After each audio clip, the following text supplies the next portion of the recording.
On a également, après ça, automatisé un tout petit peu le calcul, disons, de la gestion des congés. Donc, quand on dit congés, aujourd'hui, on a les congés légaux, donc qui sont calculés en raison de 2 jours par mois. On a également les congés supplémentaires enfants et les congés supplémentaires ancienneté, donc qui sont liés à l'ancienneté du salarié. Donc, aujourd'hui, par rapport à la gestion des congés, donc là, on va gérer par nature d'événement ou bien absence. Donc, quand je prends les absences, on va saisir une absence à travers des natures d'événements. Donc, je suis sur la paye du mois de janvier. Je vais saisir une absence, disons, de 2 jours, que je vais valider. Ça, je suis en train de saisir des natures d'événements. Par contre, là, on a la possibilité toujours, à travers un format d'importation bien défini, de pouvoir importer ces éléments. S'il s'agit bien sûr d'absence concernant, par exemple, tout le personnel, on a la possibilité de l'importer directement à partir du format d'importation.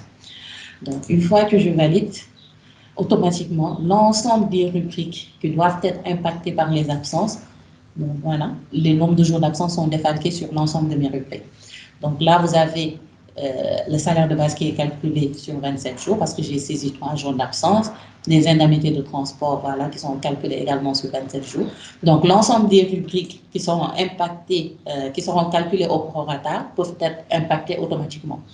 Donc si on revient toujours par rapport à la gestion des congés, là je vais saisir 10 jours de congé, toujours sur la même période. Là, je vais mettre les congés, par exemple, du 11 au, bon, allons-y, jusqu'au 27, disons.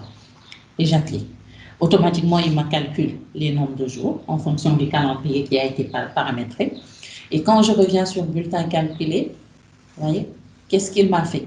Il m'a activé automatiquement ma rubrique congé en fonction de la base de calcul et le paramétrage qui est derrière. Il m'active automatiquement la rubrique congé et il active en même temps les congés supplémentaires ancienneté. Donc, ce qui veut dire que quand le salarié prend ses congés, automatiquement le système derrière va calculer le nombre de jours de congés supplémentaires auxquels il a droit et il l'active en automatique. Et la même chose également pour les congés supplémentaires enfants. Donc, par exemple, toujours sur ce même salarié, on a essayé de jouer un tout petit peu sur l'âge des enfants par rapport à notre salarié. Voilà, on a mis comme date de naissance le 22 janvier 2007. Donc, de 2007 à 2021, l'enfant a 14 ans. Donc, automatiquement, il ne le prend pas en compte parce que l'âge s'arrête à 14 ans. On va changer la date de naissance. On va mettre, disons, on va mettre 2008 et on active.